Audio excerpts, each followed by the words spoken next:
Next on Life Focus. The Jim that I love, he doesn't just love a little bit, he loves a whole lot. The Jim that upsets me is a whole different person. As conflicts rise in this home, You just give me this look and I don't even want to talk about things. so does the tension. He yells. He does not know how to handle adversity in a constructive way. What are you talking about? If I raise my voice or yell, I feel very ashamed. Wish that I could, control myself. I don't do that. When losing your temper could mean losing everyone you love. I can't do this anymore like this. The Explosive Family on this edition of Life Focus.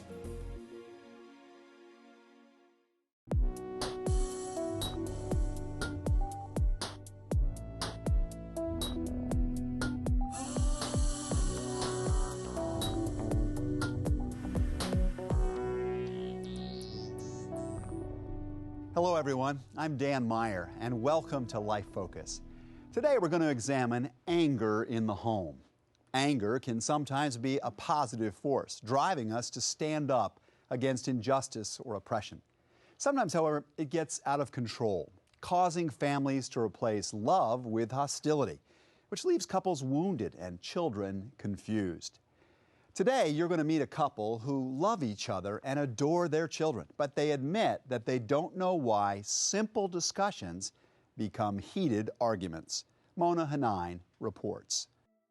I don't feel like his wife. I feel like a child being scolded. You're not going to be able to do them because You don't know it either. I don't need this pressure from you. I'm hurt, and I get angry, and I resent him for doing it to me. Cindy Shilling of Cary, Illinois, confesses that her family communicates by yelling and shouting. When an argument is going on, I feel like, great, here we go again. I get exasperated. I feel like I just can't take it anymore. It's not about the money, it's about you being happy. There's just something snaps in me, and I lose it, and I start yelling and ranting and raving. Jim, Cindy's husband, doesn't know why he snaps. Something that happens almost every day. No. Shayla, sit down. Like this time when Jim came home from a stressful day at the family business. Jim came home from work, and I asked him how the meeting went, and he told me that it's really none of my business. Sweetie, I told you that I don't know that I want to tell you everything that was said, because all it does is create a big fight amongst us. I don't know that I said it's none of your business, but that caused a problem, and she felt like, she wasn't included in the decisions that were made in the house. That in turn started an argument. Every financial decision that I've made for this family has been fine for the last 10 and a half years or so. I just felt like I am to be seen and not heard. So you don't feel that as your wife, I should at all be concerned about our future? That my responsibilities is to be a wife at home and not ask questions about anything else. So it doesn't matter at all what I say. I have no opinion about our future. Maybe it wasn't the right thing to say to her, but that's the way I felt. I felt like, I've made all the financial decisions in the 10 and a half years we've been married, and why is this decision this time not acceptable? So that one drew out all the emotions. And I don't have any decisions, and this is not right. What has decision? been on every... What do you want me? You want me to get? I'll tell you what. I'll have her buy me out, and then. His way of communicating, he was never modeled that in his childhood, so he didn't really have any. He didn't know how to communicate. So there was never an in between. You want me to start my own store, is what you want me to do, and did you realize that if I do that? Cindy and Jim did at one time listen to and understand each other. Over a decade ago, when they first met. She ended up coming to work at my store, and she was working part-time there, and we were good friends. Friendship grew into romance. I had watched her from afar and grown fond of her, and then when we started dating, I just instantly fell in love with her, and that's how it all happened. It was great. I thought our communication was really good. We got along really well. Even though he knew she was the one, Jim secretly had some fears about himself. I guess it stems back from me being a child, and that I grew up in an angry house. I didn't want to get married because I was too afraid that I was going to carry that stuff into my marriage and into my life and into my family, and I didn't want to do that. I wanted to break the cycle. That harmful cycle didn't come back around again until their 7th year of marriage, after their last child was born. Hey, Shayla, can you help me for a second? You know, the kids came, and that obviously puts a lot of strain on things. Why don't you stay here? 10-year-old Kaylee came less than a year after they were married. Then came Mia, now 8 years old, and the baby, 4-year-old Shayla. I love my kids to death. Along with the children, Jim's family business, and the normal stresses of life, the Shillings found that their home was far from the peaceful place they desired.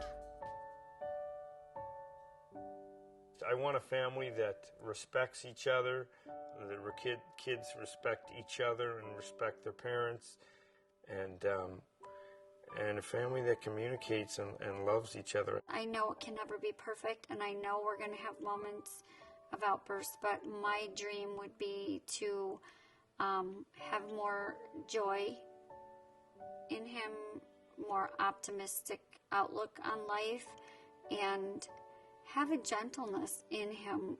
They knew what they wanted, but they didn't know how to end the chaos. It's a vicious circle. It kills me.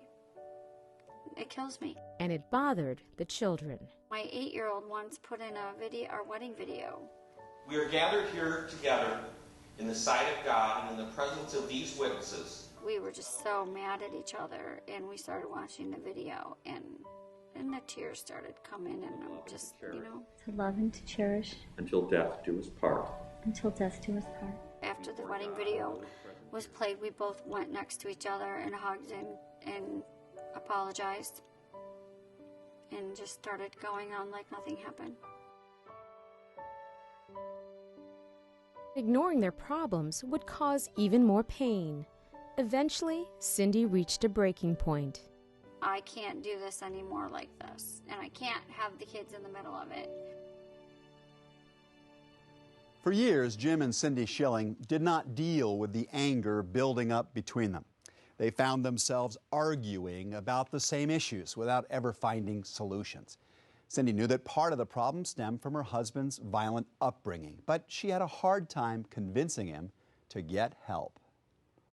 I grew up in a household that was an angry household, so I can't say that I've ever known how to communicate myself. Jim Shilling didn't know how to resolve problems without raising his voice. Well, how do I get tensed up? I would let things bottle up inside me, and then I would just get upset and get mad and start yelling and ranting and raving and screaming. And you know, I never wanted to do that and yell at my kids, but you know, I've had, like I say, I've had anger issues. I'm against yelling. For the most part, to me, that is damaging to any person. But it wasn't just the yelling. Jim's anger created unbearable tension. I think it scares my kids, which I certainly don't want to do, and it scares my wife sometimes too. I think it makes them resentful of their dad. All it does is have damaging effects on both my wife and my kids. Physically, he would never hurt me or the girls, but there was an incident probably, I don't know, a week prior to that where a phone missed my head a couple of inches. She saw her husband, you know, really blowing up increasingly and feeling like it was really getting bad to the point where she didn't know what to do. She felt trapped. Anger management expert Steve Yashek works with couples plagued with harmful yelling and out-of-control emotions. couples like the Shillings. She's done them already, Daddy, through the whole year. It was very harmful for them and just to what the kids were witnessing and observing there. Why do I keep getting the look? Yashek says these problems are more common than you think. No, we don't talk. You yell and I sit here and do whatever you say. In a lot of marriages and a lot of relationships, there's what's called a low level of empathy and a low emotional intelligence in understanding the other person's point of view. Exasperated by her chaotic and loud home life, Cindy gave her husband an ultimatum. I decided this, either you're going to counseling with me or I'm moving out. I don't think it got much worse than when she was ready to leave. I always had said, I will never divorce you, but I don't want to live with you anymore. A tough athlete and once a semi-professional hockey player, Jim never talked about his emotions. But I've always said, what is me talking to somebody about my childhood? How's that going to help me? But during his very first session, this tough guy did something he avoided since he was a little boy. Started to tell about my childhood, and I started crying, and I couldn't stop. And I just cried like a baby, actually. He didn't realize the ramifications of his abusive upbringing and the painful toll it was taking on his marriage. He received no affection and no love. So that's, the wound that plays into, his almost like his performance-oriented anger. I was pushed in a sport very heavily, and I was punished if I didn't produce in the sport. If Jim didn't score at least 3 goals, he would punch him all the way home. He would make him get on a scale, and Jim would be scared, and he would put ankle weights on his ankles under his pants, so that when his dad would weigh him, that he wouldn't get, hit because he didn't weigh enough. With the help of Yashek, Jim realizes that in order to love his wife, he has to forgive his father. I have still had, anger for my father for what he did to me and what he did to my mom and how he raised his family. And God's helped me to let that go and forgive him on that. To have his counselor bring up all this stuff, and it just felt like a freedom was lifted off of him. I'm not just this bad guy. I'm not a big jerk. I love my kids. I'm not putting the blame on my dad or anything, but it felt like the reasons had to stem with, growing up in that type of household. He went to all of our girls and said, you know what? I don't know what I'm doing. I didn't have a dad show me how to be a dad. I didn't learn anything about how to be a dad. And so I'm sorry, and I'm going to work on this. Me and God and counseling and Mommy are going to work on this, and we're going to do better. To do better, Cindy also needs to dig into her pool of unresolved childhood emotions. Her second husband molested me. Her third husband made innuendos. In counseling, Cindy recalls her childhood wounds. He would purposely come in my door.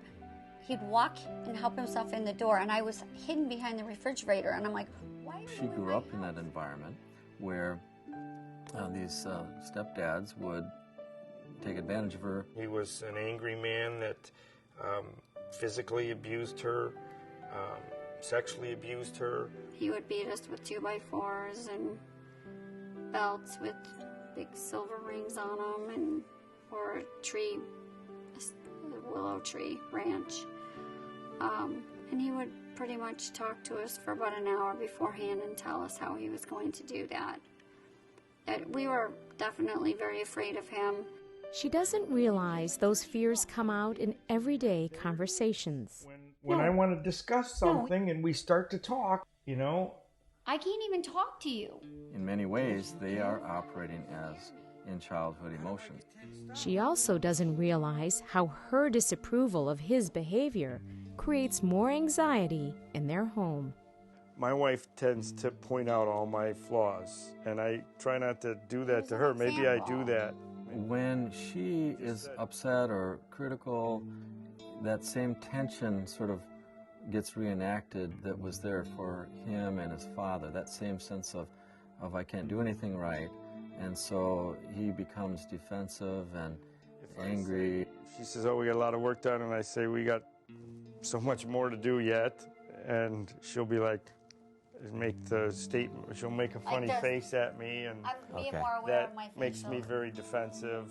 Cindy's ever so slight disapproval conjures up Jim's feelings of shame, rejection, and anger. Do you know what the time commitment is for that? It's huge. How do you feel when she does some of those facial expressions? Like a child. Jim needs to grow in understanding that, for example, that Cindy, when she makes facial expressions, that isn't what's causing him to be angry.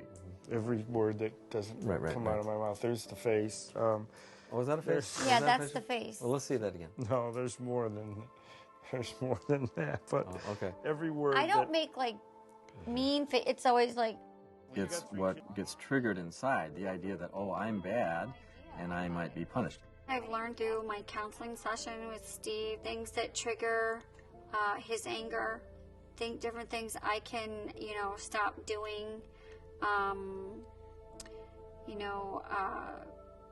be careful how I say things. In these counseling sessions, Yashek helps Cindy understand her role in her family dynamics. All right, I'll hurry up, okay?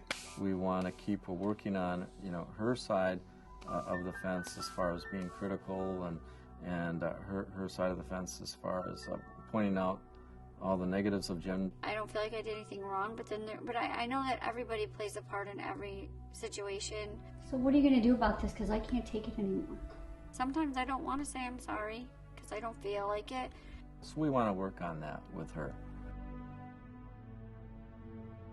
Once Jim learned that his anger came from childhood trauma, he felt a heavy weight lift off of his shoulders. He began to learn how to control his emotions, and soon communication in their home flourished. Now, 8 weeks into counseling, this couple feels that the work is almost over. But for Cindy, it's just begun. Mona Hanine concludes. I can get easily depressed because he complains all the time.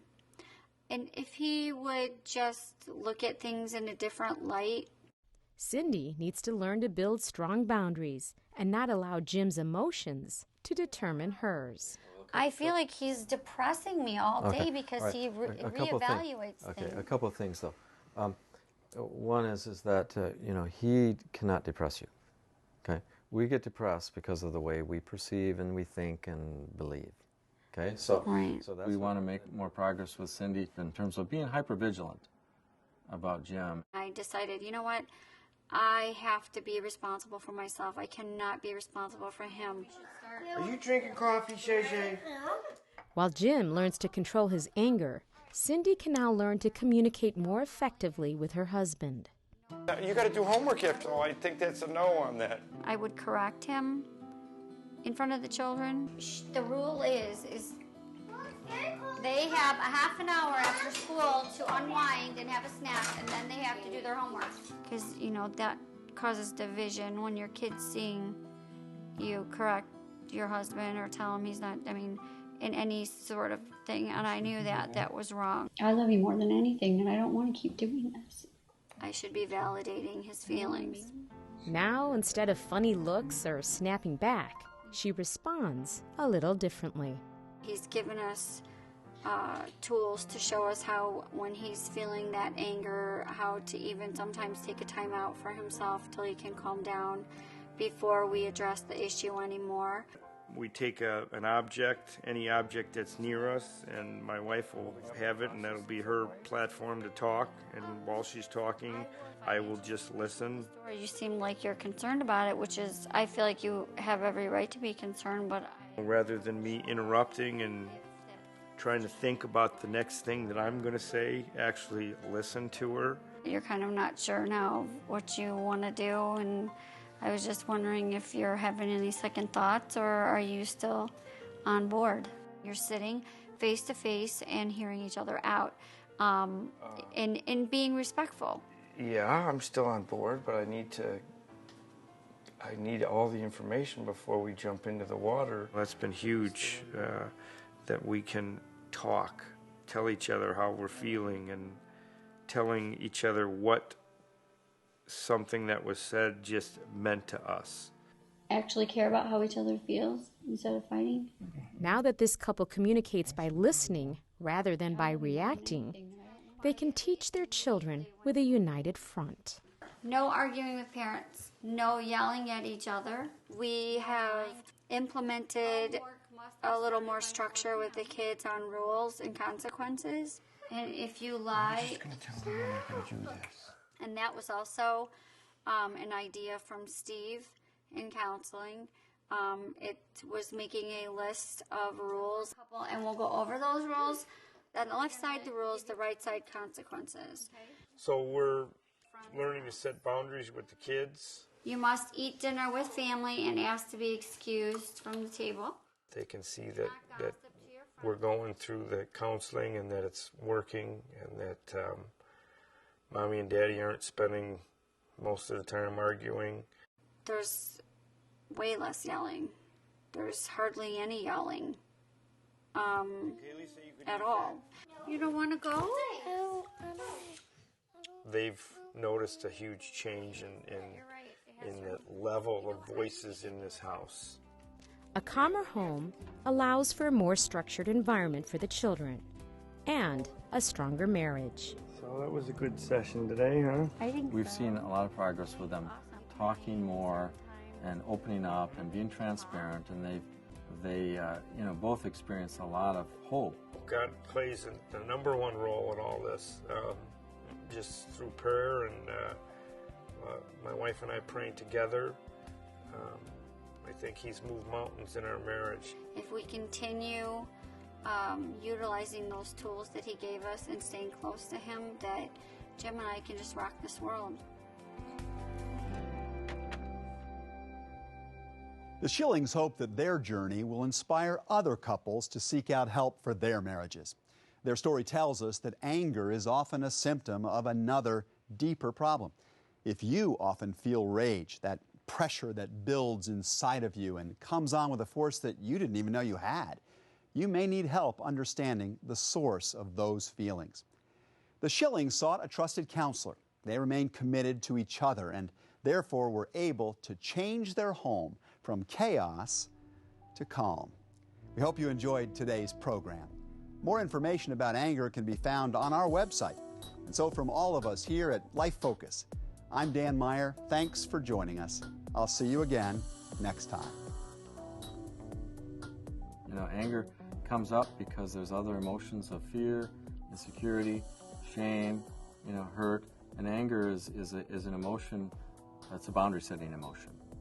So anger can be good to get enough energy, get enough adrenaline to deal with a problem, to deal with a relationship, speak up, to be assertive.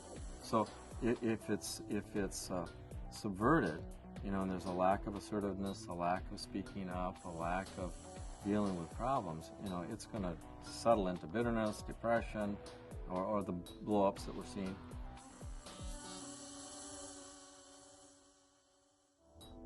More information about this program or other Life Focus episodes can be found online at www.lifefocus.tv.